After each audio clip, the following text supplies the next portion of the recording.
I sat in my office on the 19th floor of Meridian 1, gazing at Austin's shimmering skyline as the late morning sun glinted off the Colorado River. Across the street, employees streamed into Stratus Logic's sleek tech campus, unaware that their entire internal framework, access badges, real-time data sync, everything, ran on code Amber Dunn, had crafted 6 years ago. At 24, I was the youngest back-end developer in Stratus Logic's innovation lab. "This is fantasy," scoffed Martin Galloway, the founder, sprawled in his Italian leather chair as he skimmed my prototype deck. "You're saying this clustering model built by someone fresh out of college can boost our process efficiency by 40%? I kept my voice calm. In controlled tests, it averaged 67% optimization. It scales. He dismissed me with a wave. "Amber, I'm not here for hackathon stunts. I need enterprise-grade solutions, not science fair experiments." My team lead, Aaron Patel, spoke up in my defense. "Martin, her code outperformed our legacy systems in every benchmark." His retort was sharp. "Legacy takes decades, not weekends. Miss Dunn." He never used my full name. "Focus on assigned tasks or you won't have any." Humiliated, I left the meeting clutching my laptop, my heart pounding. 2 weeks later, the betrayal deepened. Late one night, a notification pinged. I still had system access. Curious, I dug deeper and found a folder labeled Tech Futures. There was my entire architecture with Aaron Patel's name plastered across every page. They'd stolen it, but they didn't understand it. The version they rolled out was a hollow shell of my system, missing safeguards, riddled with overloaded dependencies, a disaster waiting to unfold. I could have reported them. I could have sued. Instead, I chose a better path. I walked out of Stratus Logic the next morning, carrying only my laptop and a quietly filed patent under my name. No one suspected the youngest engineer on staff had protected her work. I spent the next 3 years refining my code, building something unbreakable. Investors initially brushed me off, seeing just another startup dreamer, but the data spoke louder than their doubts. ArcLight Systems was born, and we began licensing the platform to enterprise clients, ironically, including Stratus Logic. Today, every project Stratus Logic launches, every password reset, every system query runs through the architecture they once mocked as a science fair project. The difference? Now they pay a premium for my licensing contract just to keep their operations running. They still don't know I own the rights. My resignation was simple. I cited personal goals, offered 2 weeks' notice, and left cleanly. The months that followed were brutal. I moved into a tiny apartment off South Lamar, surviving on microwave burritos and endless coffee. I coded through weekends, holidays, even my own birthdays, but the core platform, now called Synapse Grid, grew stronger with every iteration. Now, from my office high above Austin, I watch the city thrive, knowing the systems powering Stratus Logic's campus rely on the work they dismissed. I never had to argue or fight. I simply raised my standard and let the code prove itself. Synapse Grid is no longer a prototype. It's the backbone of enterprises across the globe, and I built it on my terms. What started as a simple efficiency tool evolved into something far greater, a dynamic, adaptive operating matrix that revolutionized enterprise communication in real time. Synapse Grid wasn't just software, it was a digital command center for modern business. The turning point came at a private showcase in San Francisco where I met Elena Rivera, a venture strategist renowned for betting on underdog tech with transformative potential. She didn't just skim my slides or nod politely. She took notes, asked probing questions. "How does the Lattice network manage distributed load spikes?" she pressed. We talked until the janitors began turning off the lights. As we parted, she shook my hand firmly. "This is brilliant. Why hasn't anyone built this before?" I smiled. "They tried. Stratus Logic rolled out a stripped-down clone last quarter." She paused, eyes narrowing. "Wait, that was you?" I nodded. "That was their version. This is mine." Elena let out a sharp, knowing laugh. "That disaster gutted half their innovation division. Do you realize how many corporations are chasing what you've built?" I did. I was banking on it. $5 million for 22% equity. she said without hesitation, plus full access to my enterprise network. 10 days later, ArcLight Systems was officially incorporated. With Elena's backing, everything moved at lightning speed. Her introductions opened doors to rooms I'd never imagined entering. Within 2 months, we secured our first major client, a healthcare network desperate to unify its fragmented systems. Within 5, we were fielding inquiries from half the Fortune 100. Synapse Grid performed flawlessly, scaling effortlessly under pressure. To shield my identity, I kept my name out of the spotlight, using only my middle name and my grandmother's maiden name, Lena Morgan, on all external documents and trademarks. To the world, Synapse Grid was the brainchild of a mysterious upstart led by Lena Morgan. Stratus Logic never connected the dots, and I never had to expose them. Their attempt to mimic my prototype had already imploded under real-world stress. Clients abandoned them. Lawsuits piled up. Their reputation and stock plummeted. Meanwhile, Synapse Grid became the industry's gold standard, quietly powering enterprises worldwide. Then, the email arrived. Strategic Collaboration Inquiry, it read. Dear Ms. Morgan, I represent Stratus Logic Inc., a global tech firm currently restructuring its enterprise infrastructure. We've been monitoring ArcLight Systems with great interest and would like to initiate a conversation regarding possible integration. Sincerely, Martin Galloway, CEO. I read it 3 times, savoring every word. They weren't reaching out, they were begging. Elena spotted the name in our CRM and called me instantly, her grin audible through the phone. Tell me you're taking the meeting. I stared at the Stratus Logic building across the Colorado River, visible from my corner penthouse office in downtown Austin. Oh, I will, I replied, but not yet. Elena laughed. You're ruthless. I love it. I let them wait 2 weeks. Their stock slid another 12%, and analysts buzzed about their internal chaos. Martin Galloway's vague interviews about Longazionale. Com using XX Premium. X Premium pivots only deepened my satisfaction in a way I hadn't anticipated. After weeks of letting Stratus Logic stew, I sent a brief, polite email confirming I'd meet them, on my terms. They would come to me. On the morning of the meeting, I hit the gym on the top floor of my building, each rep purging the memory of that boardroom dismissal 6 years ago, when Martin told me my ideas were childish. Now, he was coming to me. Ms. Morgan, my assistant's voice crackled through the intercom. Mr. Galloway and his team have arrived. I slipped into a tailored navy suit, the jacket alone worth more than my first year's salary at Stratus Logic, and strode calmly to the glass-paneled conference suite. The performance was about to begin. Martin entered first, his swagger intact, his suit impeccably tailored, but his eyes betrayed a fraying confidence. Ms. Morgan, he said, extending a hand, thank you for your time. Behind him were Aaron Patel and 2 other familiar faces from my past. Not one showed a flicker of recognition.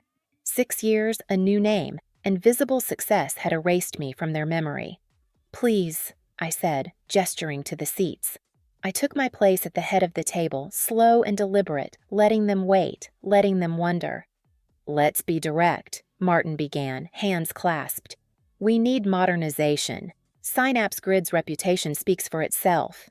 I nodded once. Then let's discuss what that will cost you.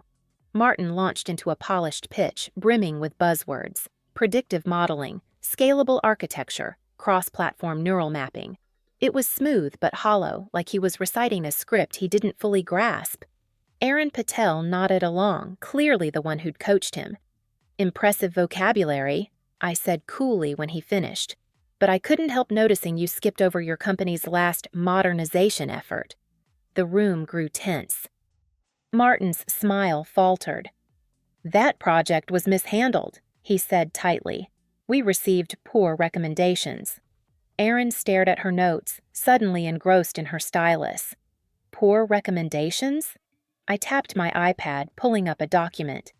You mean the rollout from 2 years ago? The one that cost you $30 million and collapsed in 29 days? Aaron blinked, startled. How did you— Enough, Martin cut in, his voice sharp before he softened it. That's why we're here. We've learned. Synapse Grid is the industry leader. I rose and walked to the window, the Austin skyline sparkling beyond the glass. Across the river, the Stratus Logic Tower loomed, a relic of its former glory. Tell me, I said, not turning, what happened to the developer who built the system you tried to copy? The one whose work you buried? Silence gripped the room. I'm not sure what you mean, Martin said stiffly, but his voice cracked. I turned, locking eyes with him. No? Let me refresh your memory, I said, voice steady. A junior developer, female, presented a dynamic system you dismissed as immature. Sound familiar? Aaron Patel's face drained of color. Martin Galloway's eyes narrowed, studying me intently. How do you? I smiled, returned to my seat, and pressed a button beneath my desk. The wall screen flickered to life, displaying in sharp clarity the original Synapse Grid concept deck, my system diagrams, my annotated code, and at the top, in bold, Amber L. Dunn. Hello again, Mr. Galloway, I said. Remember me? The immature junior developer you brushed off? Chaos erupted. Aaron dropped her stylus. An advisor muttered a curse under his breath. Martin shot up from his chair, face flushed with disbelief. This can't be real, he stammered, voice breaking. I folded my hands calmly on the table. Oh, it's real, Martin. And more than that, it's justice. Not Lena Morgan? He faltered. That's my middle name and my grandmother's maiden name, I replied smoothly. But you knew me as Amber Dunn, the developer you told to stop pretending she was building something real. We'll take legal action, Martin snapped, desperation creeping into his tone. That system was developed under our employment. Incorrect, I cut in sharply. Synapse Grid was fully patented before I ever pitched it to you. You never bothered to check the filings, did you? I leaned forward, smiling faintly. Oh, wait, your systems are too outdated to access records that far back. I stood, adjusted my blazer, and paced slowly to the end of the table. But that's not why you're here, is it? You're here because Synapse Grid powers your competitors, your clients are jumping ship, and every quarter you delay, your relevance fades. Martin's jaw tightened. Name your price. Price? I let out a soft laugh. You misunderstand, Mr. Galloway. I'm not selling to you. I slid a folder across the table. I'm buying you out. ArcLight Systems is initiating a hostile takeover of Stratus Logic. We've secured 42% of your voting shareholders. At your current valuation, we'll have the rest before the quarter ends. Martin's hands shook as he flipped through the acquisition documents, his face ashen. This is revenge. So no, I said evenly. This is business. Your company is undervalued, weighed down by outdated systems and leadership stuck in the past. With the right technology, it can thrive again. That's what ArcLight does. Acquire and rebuild. I paused, then added with a faint smile. That the acquisition feels like poetic justice? That's just a bonus. The board won't approve this, Martin said weakly, grasping at straws. They already have. I tapped a control on the table, and the screen behind me lit up with digital signatures, board votes, and a green-lit motion. You were the last to know. Erin sank into her seat, shoulders slumped. What happens to us? She asked quietly. That depends, I said, settling back into my chair. ArcLight retains talent, but we start with a full review, especially of how senior staff handle innovation and respect new voices. Martin Galloway's eyes were hollow, defeated. You can't do this, he whispered. I stood slowly, unflinching. I already have. Security will escort you out. HR will follow up by day's end. Pausing at the door, I turned, offering the same faint smile he'd given me 6 years ago. And Martin, your office has a stunning view. I think I'll keep it. As the room cleared, my phone buzzed. Elena, I answered. How'd it feel? She asked, voice brimming with excitement. From my glass-walled office, I watched Martin and his team being led out of the lobby below. Better than I ever dreamed, I replied. And the stock? Up 12%, Elena said. Wall Street loves ArcLight reviving Stratus logic. Good, I said. Schedule the press conference. It's time for Lena Morgan to step into the light. You're really going public with everything? Elena asked. I turned from the window, the Texas Capitol dome gleaming in the afternoon sun. Not everything, I said. This isn't about revenge. It's about evolution, innovation replacing stagnation, an idea once called too green becoming the backbone of tomorrow. The next morning, I stepped to the podium with the Austin skyline behind me, announcing ArcLight Systems' acquisition of Stratus Logic, Inc. I wore the same navy blazer from the day Martin dismissed me 6 years earlier. No one else noticed, but I did. Reporters probed about my past, my anonymity. I gave practiced answers. Product over personality. Let results speak. They didn't need to know about the instant ramen, the lonely nights, or the doubts that sometimes echoed Martin's voice. Success silences skepticism. A month later, Stratus Logic was fully integrated into ArcLight. As promised, we evaluated everyone fairly. Some stayed, some thrived. Aaron Patel now oversees compliance, steady but cautious, never grasping the vision, only the framework. Martin Galloway retired.